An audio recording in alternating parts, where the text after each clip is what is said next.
তো ফ্রেন্ডস, এটা হচ্ছে দ্বিতীয় দিন আমরা এক্সাম দিতে যাচ্ছি সেদিন। তারপর দেখো ওই যে আমাদের বান্ধবী ললিতা, মানে স্টেশনে এসেও এদের সাজতে হয়। স্টেশন ভর্তি এত এত লোক, তার মাঝখানে এরা হচ্ছে ফোন ধরে একজনকে ধরতে বলে তারপর কাজল পড়ছে। বাড়ি থেকে এত সেজে আসে, তারপরে ওদের সাজা লাগে মনে হচ্ছে কি কাজলটা চোখের মধ্যে ঢুকিয়ে দিই। তারপর দেখো ওরা দুইজন কি সুন্দর হাঁটতে হাঁটতে যাচ্ছে। তারপর এখানে হচ্ছে সবাই মিলে বসে আছে, ওয়েট করছে কলেজের গেটটা কখন খুলবে। তো গেটের সামনে দেখো কত মানুষ, মানে লোকজন দাঁড়িয়ে আছে কখন গেটটা খুলবে, আর বৃষ্টিও পড়ছে টুপটাপ করে।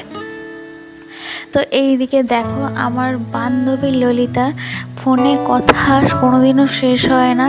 এক্সাম দিতে এসছে, তাও মানে গল্প করেই যাচ্ছে। আমরা ক্লাসরুমে ঢুকে পড়েছি এক্সাম দিতে। তো ভিডিওটা এই পর্যন্তই।